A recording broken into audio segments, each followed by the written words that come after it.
Hi everyone, welcome to the social media derby. Johns, how's it going, mate? You all right? Yeah, not too bad. Just want to get this season over and done with, to be honest with you.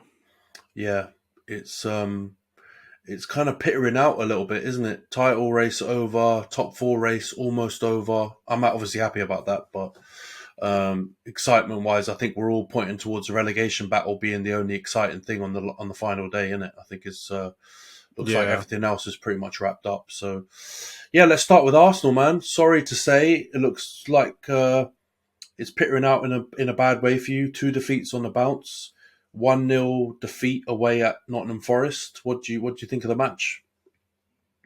yeah. It was a bit boring. When it comes to a match, it was a boring match to watch. To be honest with you, I mean, obviously, losing 1-0 to Forest is not what we should be doing as a title winning team or as a team that comes second, right? Like, I get the Forest ground is not easy to play, but we were shocking yesterday, and when you look at the stats, it looks like we dominated quite a lot, right? When it comes to possession, we dominated. We had, I think, more shots on goal. We had more corners, more passes, everything. But it couldn't create any proper chances. We couldn't break them down. We couldn't, once we went behind, particularly, we couldn't get anywhere near getting a proper chance on goal. And just weird selection from the get go. Playing Xhaka left back. I don't know where that comes from, right? Playing Xhaka left back when we've got Tierney sitting on the bench, who's clearly a significantly better left back, particularly from the defensive point of view. And we're starting Xhaka there instead of starting him in a position where he's been really, really good for us the rest of the season, or everything that's led up to this point. He's been a really good, solid kind of midfielder to have, and we put him left back. Just doesn't make any sense to me. It's just really weird selection.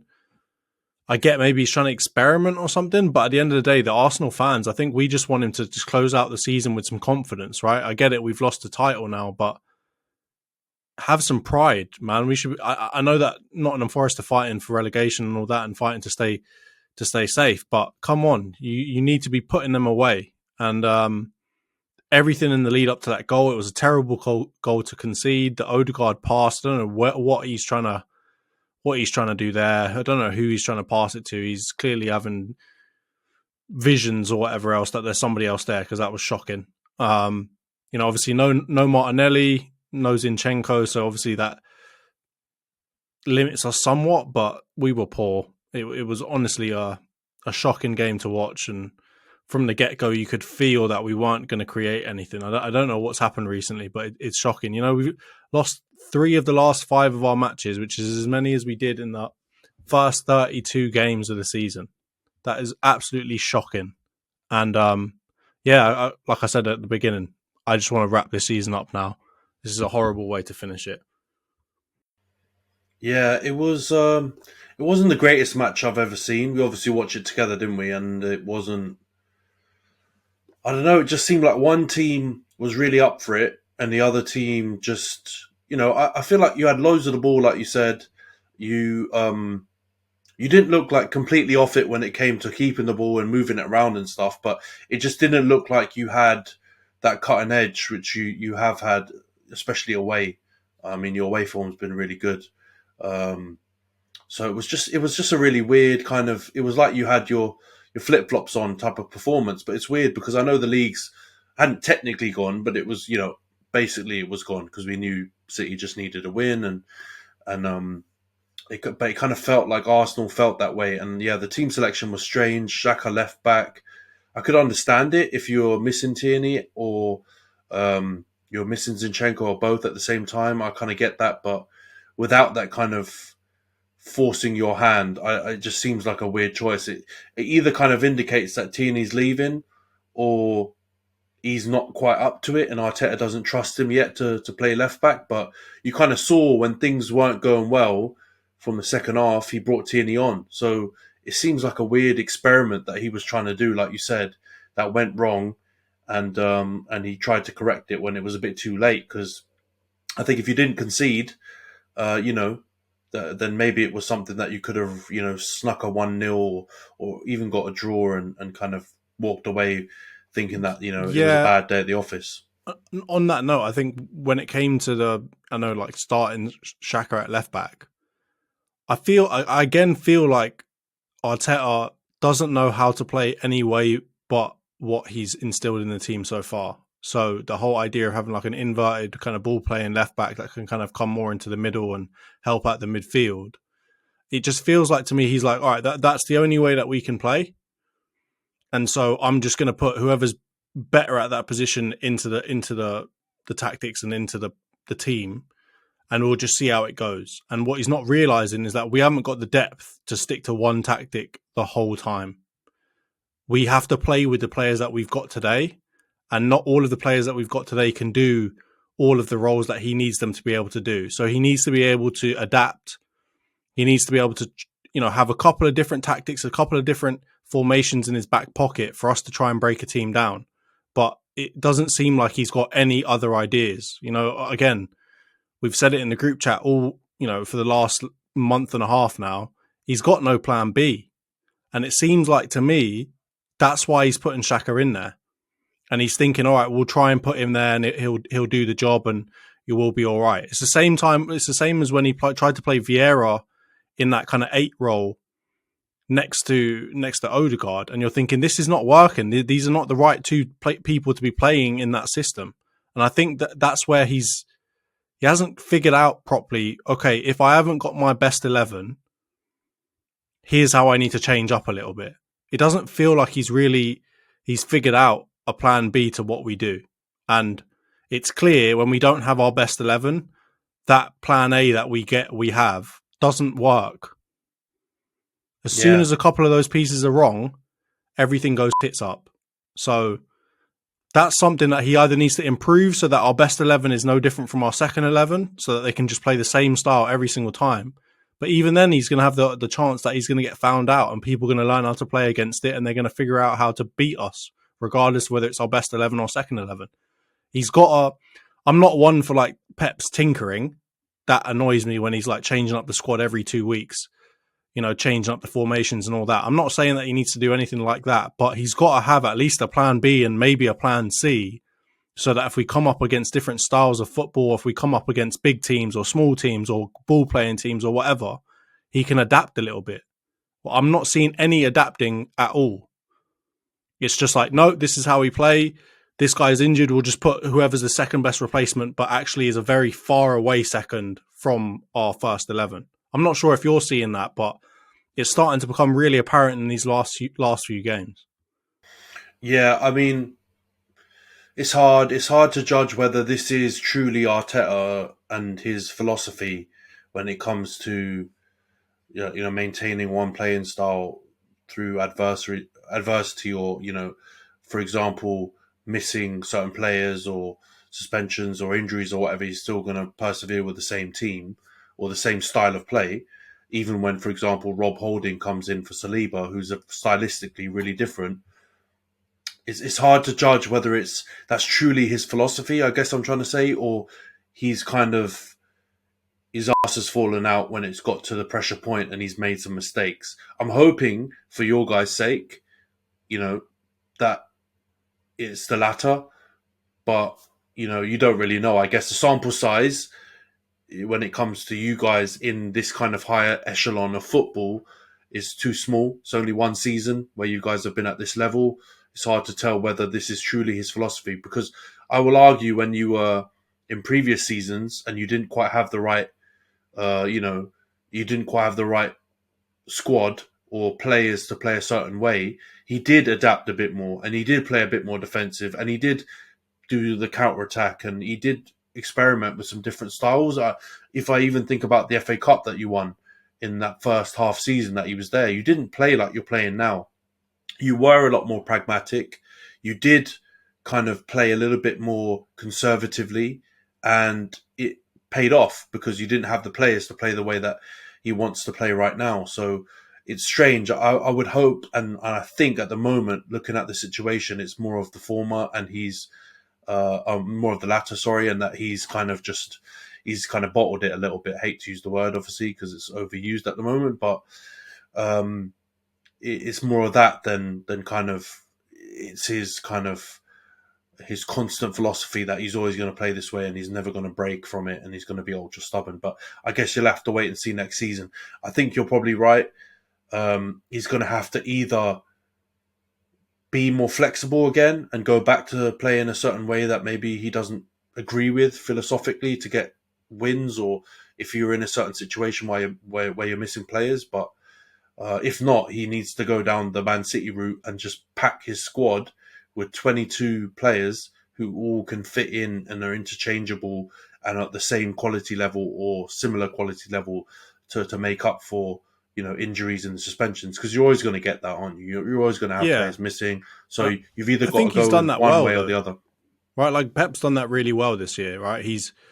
I think the first thing that he's done is he's known really well what his players can and cannot do, right? You hear it when he comes into the interview sometimes on Sky, right? They ask him about like Kyle Walker or whatever, or can he do that role? And he says, no, he can't do that role. And it seems like he's got a really good grasp of what his players can and cannot do from both kind of a skill perspective, but also from a positional perspective. And as a result, he'll adapt that. He'll say, okay, here's what I've got. Here's who I'm playing against. Let's see how we can adapt to try and beat them, with what I've got. And obviously he's lucky in that, well, not lucky, maybe he did it on purpose, but he's fortunate in that he's got a lot of very versatile players in his squad that can kind of change about and play different roles. And he's got a bit more flexibility now in what types of formations he can play. Maybe that's the issue. Maybe, Arteta just doesn't know well enough yet what each of his players can really do. And he's maybe hasn't mastered the ability to be fluid and to figure out, okay, here's what I've got, here's who I'm playing against, what's the best route forward for the team to win. And that's something that Pep seems to have mastered. Obviously, he's got some years on him and a lot of experience on him, but we've got to be able to catch that up quicker. And we've seen other managers kind of struggle in this area too, right? Like the man management, the game management side of things. They haven't figured it out yet, but that's what we're going to have to be able to do to get anywhere near City, right? Unstoppable is a word I've heard very frequently. It's coming out of bloody Jack Grealish's mouth in every interview I hear from him. But they really are an unstoppable train, and we're not going to be able to beat them unless you say, like you say, we have 22 players that are just world class that can play any position. Or we have to really know our squad better and know which systems work to beat the teams that we've got to play against. And I think that's where we've been found out, right? When we get our style, when we got our players, the ones he knows well, and we can just take over a game and control tempo, we win. And fortunately, that was for a long portion of the season. But now it looks like, oh, wait a minute.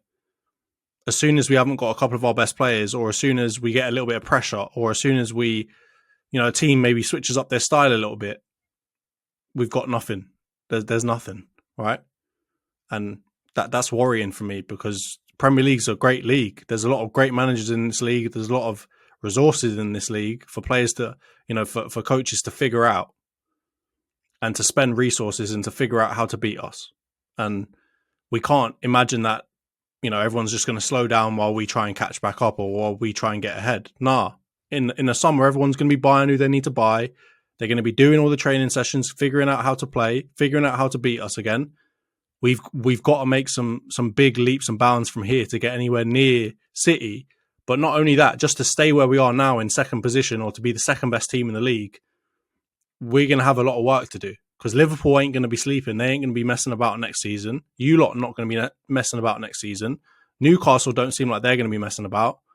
So we've got to do something serious here. And I'm hoping, I hope, with all these funny memes coming out about Arteta and all of his drawing hearts and buying dogs called win and that, I hope he's taking a good solid look inside and thinking, what am I doing well here? What am I not doing well? Because there's room for improvement there. No, 100%. Yeah, it's been a really disappointing end for you guys. I've got to be honest. From a rival fan perspective, it's obviously been slightly humorous and funny to watch everything like absolutely fall like House of Cards. But we talked about it separately offline about certain online fans maybe getting ahead of themselves, and then something like this happens and then everyone goes into hibernation. I feel bad for like you and like, regular Arsenal fans, not social media Arsenal fans who maybe exaggerate each situation. When it gets really good and you're playing really well, every player is the best player in a position. When it's really bad, you guys sack Arteta and all that, Arteta out, Arteta out, and all that rubbish, which I understand in the heat of the moment it's really disappointing, but in on the face of it, it's been a good season.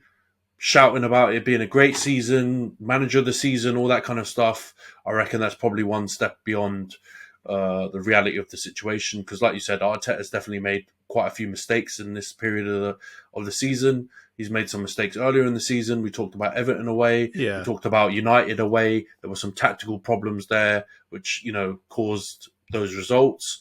I think of, was it Southampton away? It was a draw again. Similarly, there were some tactical errors and I think some mistakes that he's made. So I think you're headed in the right direction 100%, but you're going to have to make some ruthless decisions, I think, going forward, which I think we talked about last week with United and my take on De Gea.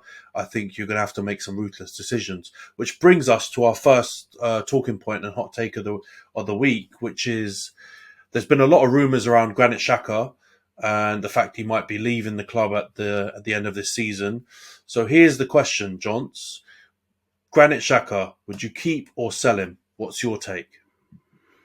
I think on face value, you look at him as a player, you look at how he's played this season, you say keep him because he's been good. I think he could certainly work in our team somehow. I'm not saying like he needs to be a regular starter or important part of our squad, but he could work, right? He can work in there somewhere. But I think to say that is to ignore the circumstances, right? And the circumstances are, or at least the rumours are, he wants regular football, right? He wants regular first team football. He wants to be playing. He wants to be important. We've seen from him, passion merchant type vibes where he wants to be out on the pitch. He wants to be driving the crowd. He wants to be, dictating the game. He wants to be there and he's got that desire, which I think is great. But if he needs regular football, if he needs to be an important part of our squad, we can't keep him. If he wants that, that's not what we can give him. At the end of the day, he's been at the club 7 years. He's, again, been a very good servant this year, but we need a better starting 11. I've seen this debate happen like, oh, is it just our starting 11? Is it our depth? What's our problem? The answer is both of those things. We have a good starting 11. Many parts of our starting 11 are really good. But there are still parts where you compare Arsenal's 11 versus City's 11 or Arsenal's 11 versus Liverpool's 11, whoever else. You say, okay, there's some places in there that we need to improve. And unfortunately, he's one of them positions, right? We need a better starting 11 and we need better depth, right? So if he wants to play regular football, we can't guarantee that because we need a better player starting in that position, right? He's got great character as well. And this is another reason why I can't have him as a starting 11. He's too emotional, right? It's great to see emotion in the game and he's a great character and everything, but he makes emotional mistakes, right? And we need a more level-headed player in the core of that team, especially around all those young players that are, impressionable, haven't been there before. We need someone that's got a more level head in that position to drive our team to be composed, especially in these really squeaky bum times at the end of the season where we need wins. We're trying to, fight off Man City that are in the rearview mirror. We can't have him riling Trent up, or we can't have him getting yellow cards and starting fights with this, that, and the other. We can't have that, right? So from that perspective, it's kind of like the conversation we had about De Gea. I think this feels like a natural point where we let him get, we let him move on and let him get the first team football he wants. And I mean, I think the last point I'll say on this is I even saw that Gabby Agbonlahor is saying that we should keep him. And in my mind, anything that he says, we do the opposite of. So from my point of view, I think it's a great time. Let him go. 13 million seems like it's a bit of a bump on our part. Like we should be getting more than that for him. I know he hasn't got a lot of time left on his contract, and I know he hasn't built up a hype train to deserve a huge fee, but 13 million, come on. I feel like we can do better than that. But I mean, what's your viewpoint? Do you think that we should keep him? Yeah, so I agree with part of what you're saying in that I think there's definitely value in keeping him. And the value is most likely to keep him as a rotational player. or like an AB option in that 8 position, because I'm sorry, we can't ignore the fact that over the last 2 seasons, because last season he was good as well, maybe not quite to the levels as this season, but he's definitely been, he's been a real like reformed player under Arteta in the last couple of years, and I think that there should be some sort of reward in that. And I do agree with you in that you've got to be ruthless to go forward. And so I can see how you could think, okay, if we get another player, player A or player B, Declan Rice or Moises Caicedo or something like that, that would be an upgrade on him. But that could be a bit of a prisoner of the moment situation, because Xhaka has been really good. And maybe there are other areas of the team where you could get, a more kind of clear upgrade in performance that would improve the general performance of the team. But, I can understand. I can't argue against that idea of being ruthless in the same way that I talked about getting rid of De Gea. Now, I know you don't think he's the greatest goalie in the world, and I agree. He's definitely made some clangers, but he's got 17 clean sheets. I know that's not purely down on the goalie. We talked about it's a defensive thing. You've got to spread the kind of credit across the whole defensive line, but that's some sort of achievement. And when you look at Granit Xhaka, maybe it's the opposite. Maybe his stats are not amazing, but his performances have been amazing at time and have been really good.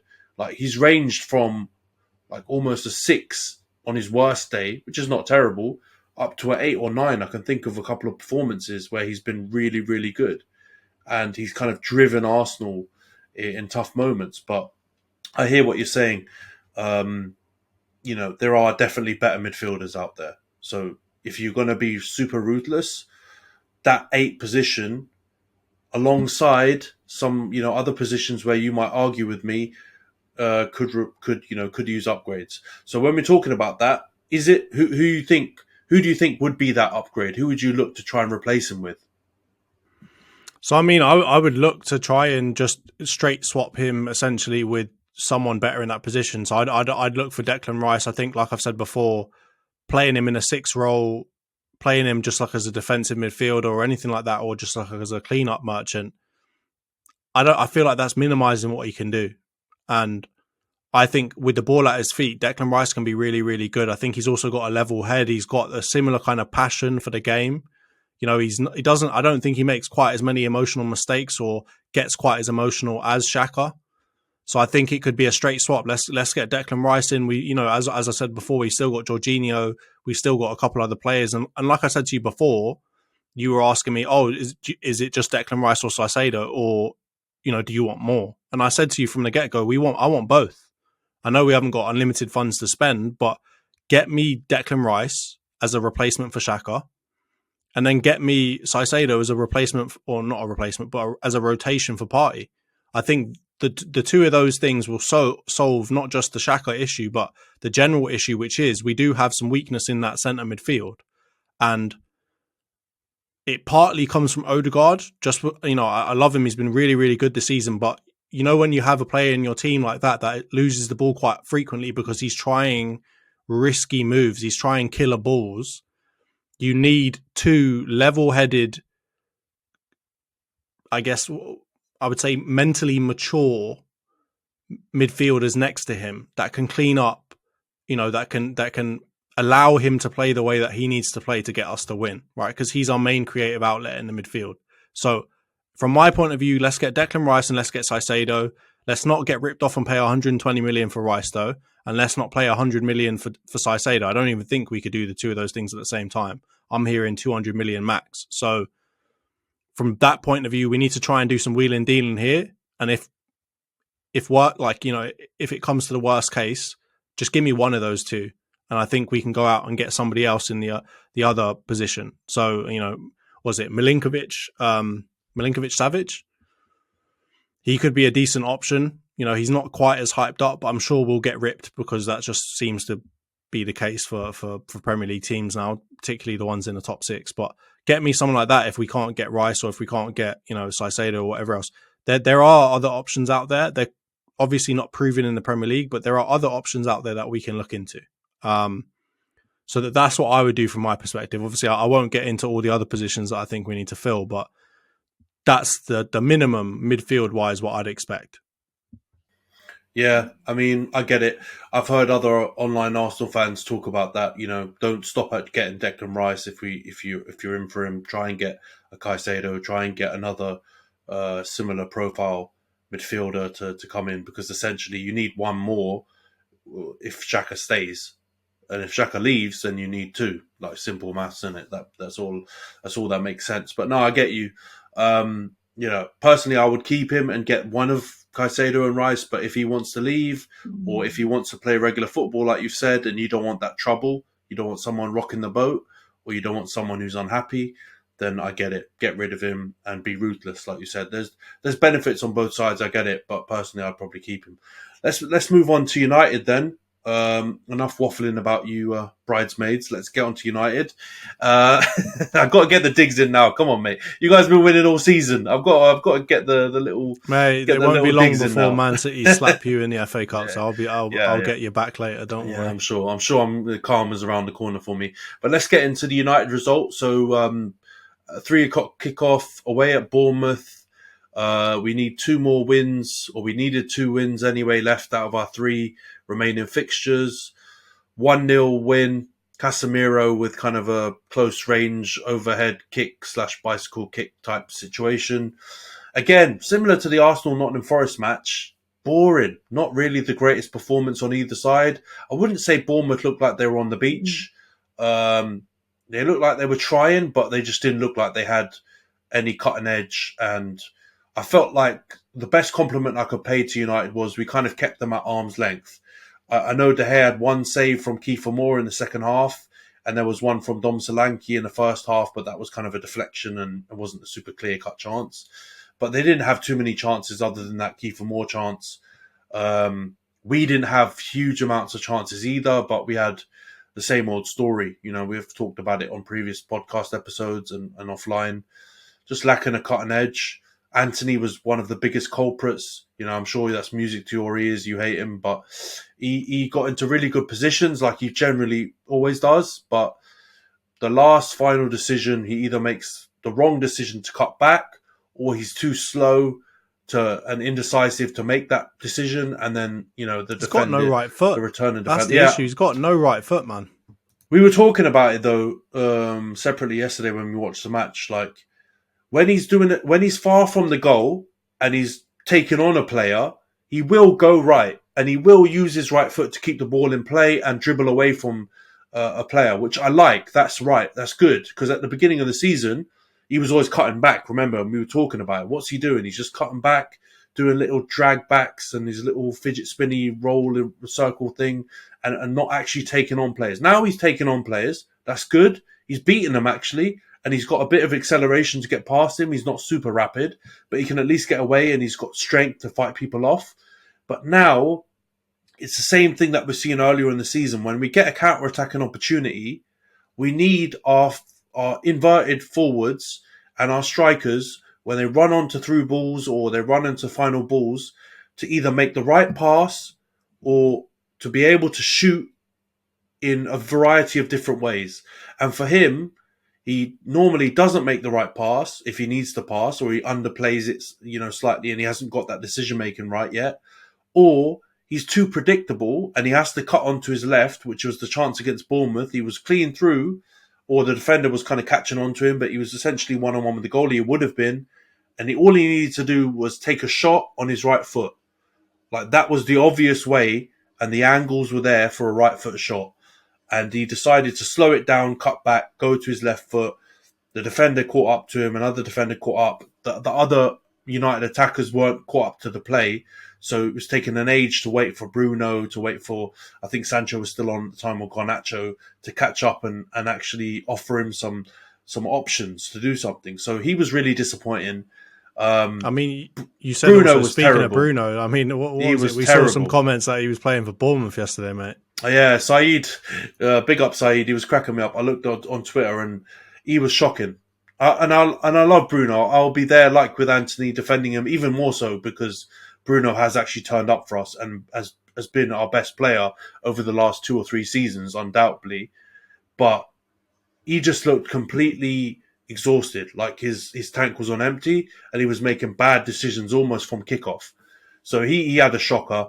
I'm just glad that it didn't lead to a defeat or a draw or us dropping points. And I'm okay if players have shockers when we still win, but it wasn't his best performance. And I'm hoping he's going to turn up on Thursday against Chelsea and put in a good performance, because we really need, like you mentioned earlier, we need our better players getting closer to their top form in time for the City match in a couple of weeks' time, because we're already hugely up against it.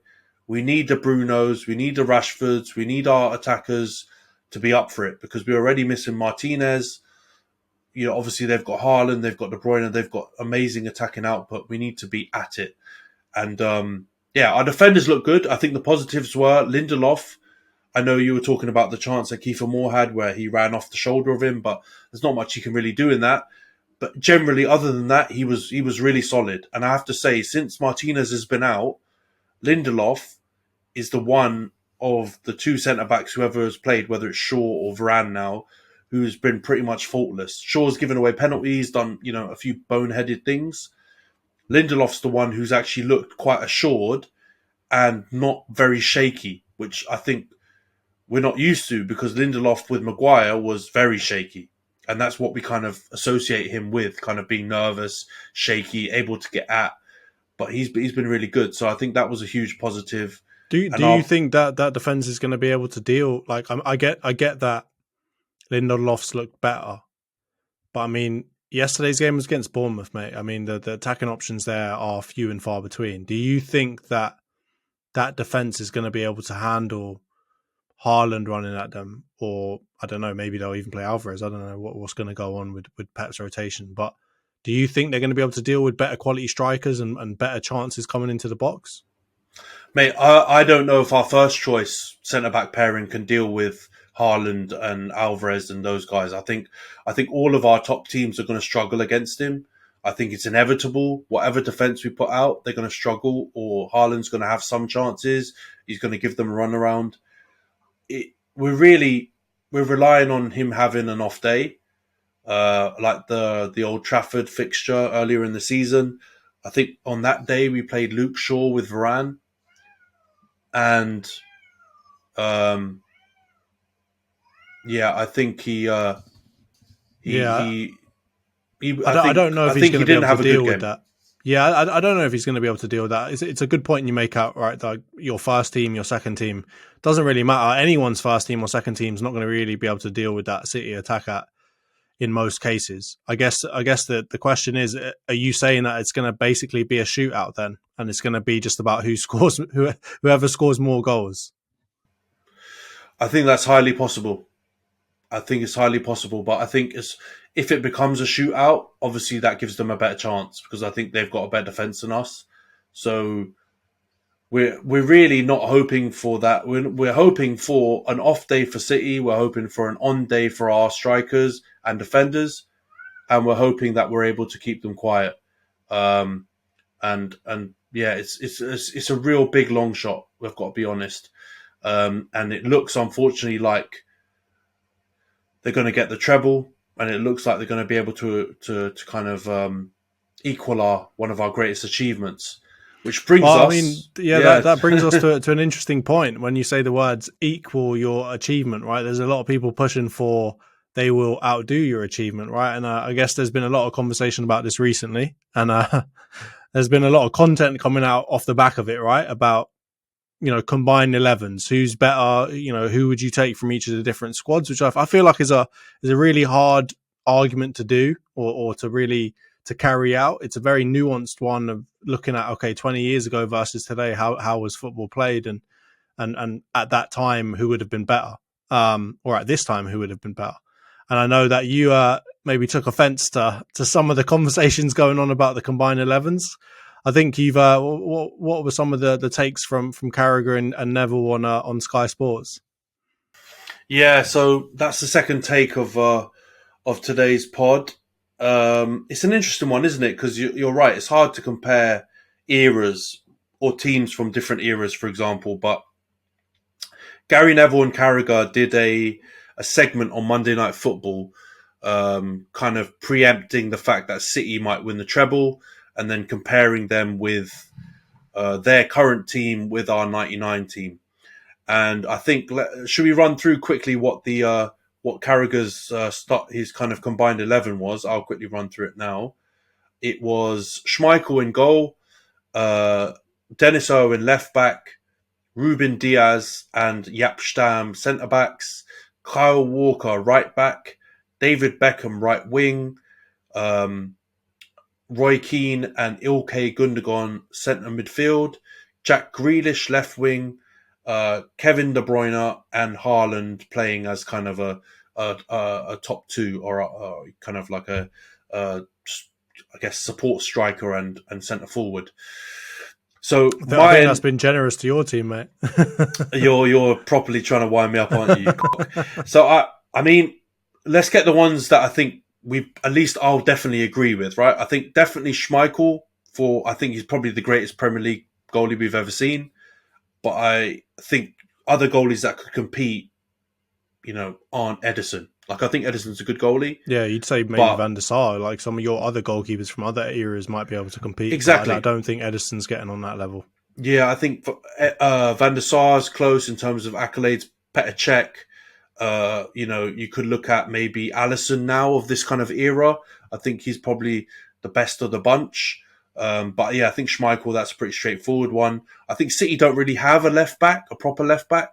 And I think Dennis Irwin's better than any left back City have had in this period, I think. So I think you're both footed, great set pieces, penalty taker, really solid, always 7 or 8 out of 10. I think that's a no-brainer. I think Jaap Stam definitely has to get in. I think he was my non-negotiable from the two teams in centre-back position. And then I think Ruben Diaz was definitely an upgrade on Ronnie Johnson. Right, Johnson was quite criminally underrated, but I think Ruben Diaz is one of the best centre-backs in the league. And his impact on City since he's come back has been massive. So I think that's fair. Controversially, maybe, some United fans might hate me, but I think Kyle Walker over Gary Neville makes sense. I think Kyle Walker may be the best right-back we've seen in the Premier League. Certainly he's got a higher output than Gary Neville, and he's been more critical to, I think, how City play than Gary Neville. His recovery pace, he's able to nullify and allow City to play the way that they do. So I think that's fair. I think Beckham right wing, that might be a bit of a controversial one because obviously City the problem is, isn't it? We've talked about it offline. City rotate a lot. So it's hard for me to even nail down who could be his direct competition, or it could be what? It could be Mahrez. It could be Bernardo Silva. I just think of that season and Beckham's overall output from right wing or right mid. He was really a big chance creator. So I think I wouldn't disagree with that. I wouldn't disagree with Roy Keane in there. Although I guess with Rodri, Rodri's amazing. If you're going to do that comparison, I think when you look at Rodri at the end, his career, he may have won more than Roy Keane, but I think Roy Keane's intangibles, his leadership, his the way he played, I think is also quite underrated. I think he was a very good player, so I would keep that.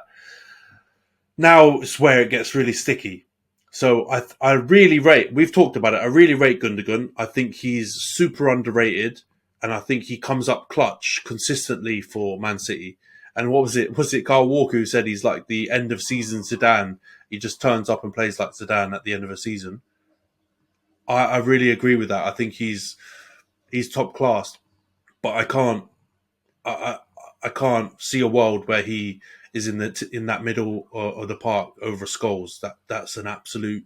That's either Jamie Carragher trying to wind United fans up because he hates us and he's jealous of all our achievements when he was playing against us, or he's trying to take a dig because there's that whole Gerrard, Lampard, Scholes debate, and he's always trying to put Scholes down. Because as much as you can value Gundogan, I could even take it a bit more if you put De Bruyne against Scholes, and someone might say De Bruyne could get above him. I don't agree, but okay, I can understand it. De Bruyne has been one of the best midfielders we've seen, but I think that's absolute clangor to put. It's a really difficult argument though, because I think I mean, when you look first of all at the formations that they played and the tactics that they used, it's really difficult, like you said, to find one-to-one comparisons when you get outside of the defense, essentially, and I guess outside of just out and out nines now with Haaland. But I definitely feel like Gundogan and Bernardo Silva, we will look back on them and say that that partnership, that whole midfield,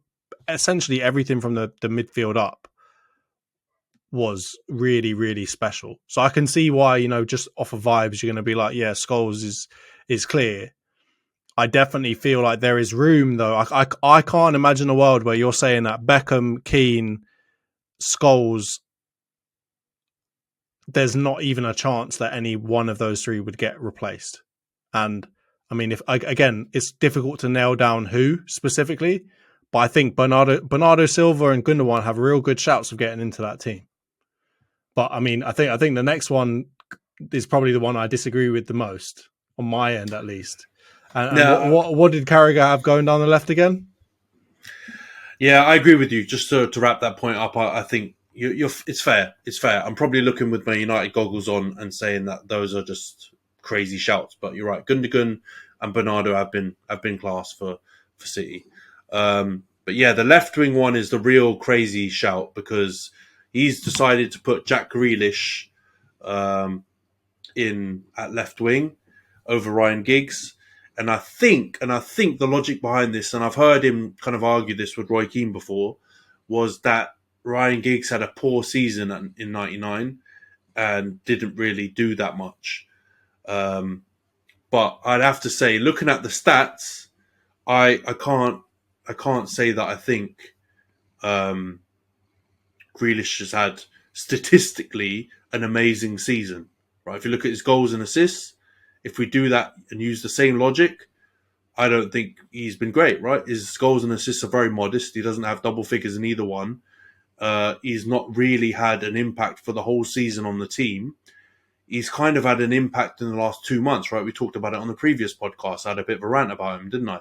And I rate him, but you can't use that logic and say now, because in the last few months, he's been good, that you're going to put him above Giggs and then say Giggs has not been good because his stats weren't good. We know what happened in the latter part of the 99 season, right? You all know, Arsenal fan, what happened and what Giggs did in the latter part of that season. He was pivotal to us winning that treble. It wasn't only the Arsenal semi-final replay. He was really good for us in the Champions League. He was critical. I can remember games in that Champions League run where Ryan Giggs played really well and he was really important to our team.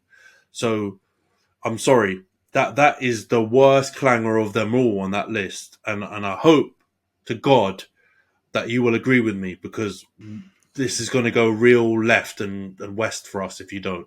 Well, no. So, I mean, I get the points you're making. I certainly get the points you're making. I think that there is going to be a case, though, of when you look at a player like Giggs, who had such a long career after that, though, where you're going to taint some of that season with what he did post that season, right? And I think with Grealish, obviously, I mean, he's already 27, isn't he?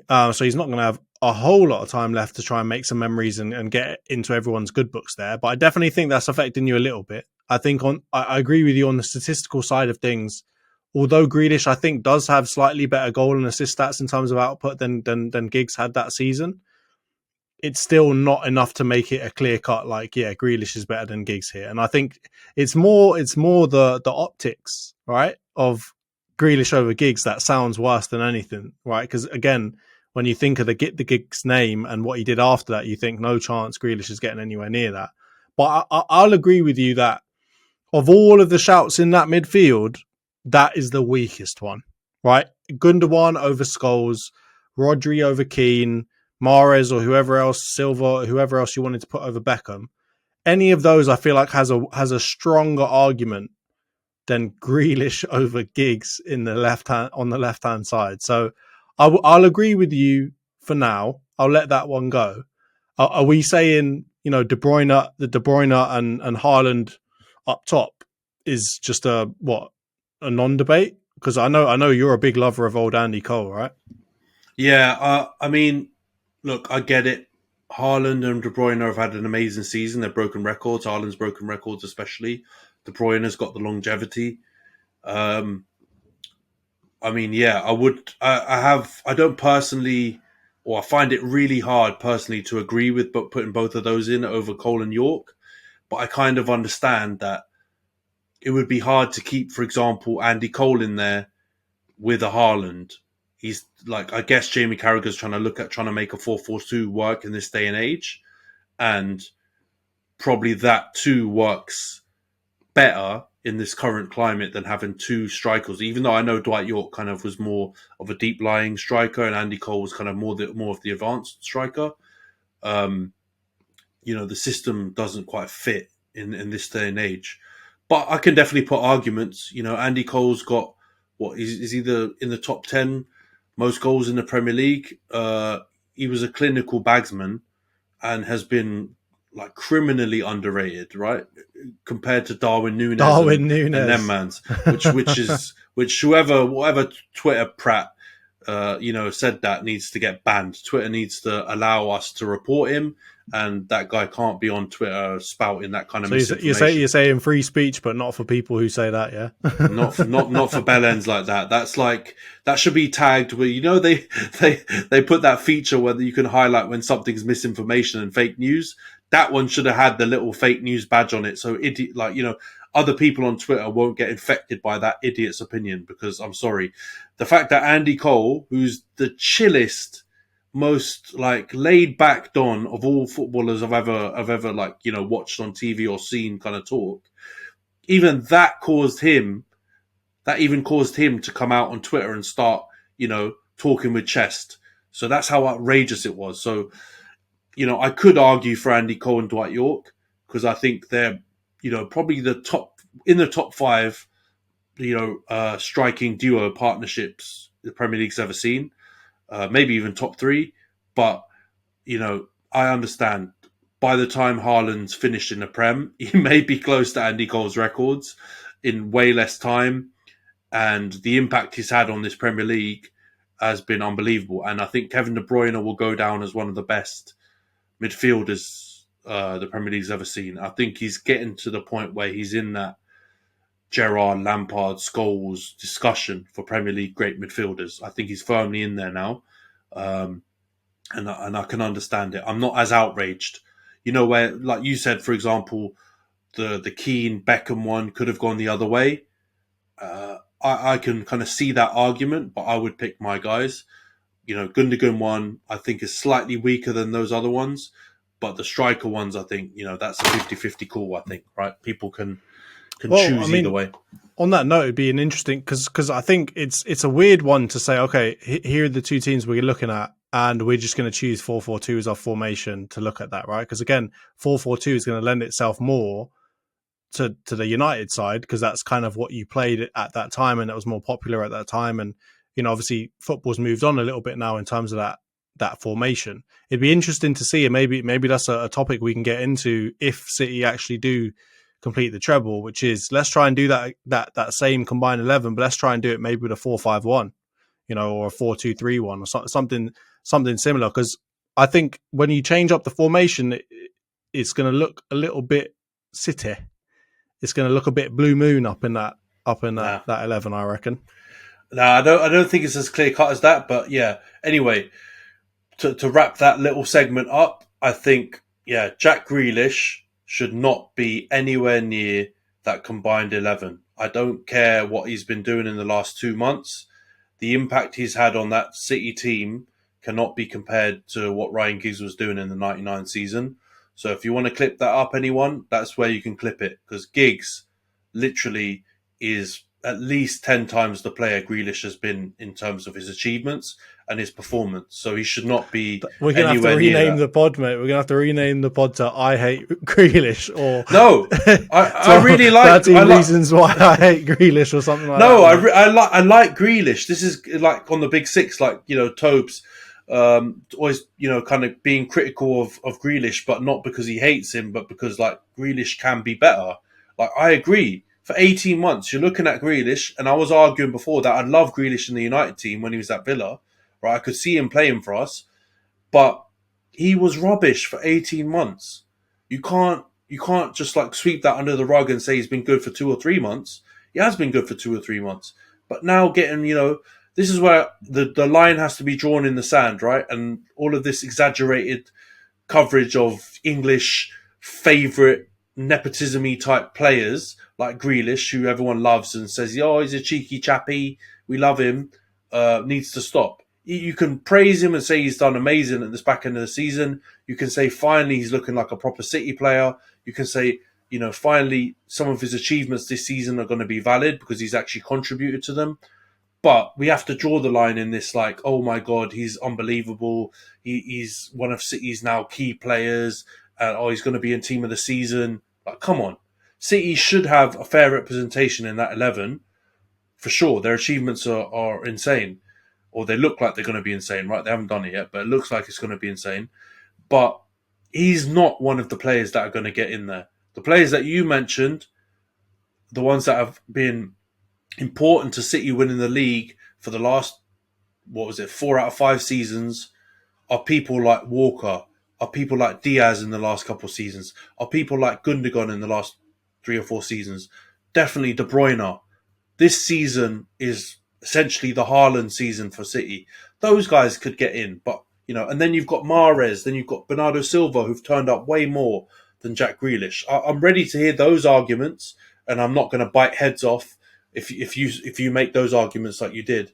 But come on, Jack Grealish, there's no way he should be in the starting 11, combined 11. That's just, we need to call up Ofcom. We need to call up Ofcom and make some legit complaints, because Carragher's he's on that good stuff. Whatever good stuff he might be on, whether it's flipping, drogas, or whether it's that hard alcohol, he's on something real strong, because that's So guys, that wraps up the I Hate Jack Grealish podcast for this week. What are we going to do Tune in next week. we're gonna get into his hairstyle next week and his calves. No, anyway, let's wrap it up before I go on and find other stuff to shit on him for. Thanks a lot, Johns, for jumping on. I know we've got limited time this week to get this podcast done, so I appreciate us jumping on, and obviously my ceiling's just fallen through, so we're doing it with a bit of adversity going on in the background. But yeah, thanks a lot, man. Let's hope Arsenal turn it around in this last week of the season. Let's hope United pull off and get the 1 point we need to guarantee Champions League football. And we'll see you guys next week. Hopefully with both of our teams getting some W's. United have got 2 matches in a week, so hopefully 6 points. And we can look forward to what will be a really frightening FA Cup final preview against Man City. And yeah, don't forget, if you're listening on audio platforms, make sure to follow. Make sure to leave a 5-star review if you're listening on Spotify. If you're watching on YouTube, please make sure to subscribe, leave a comment, share, like the videos, so we can try and get more engagement and more interaction. And we'll catch you next week. Take care, guys. Cheers, Ant. Cheers, guys.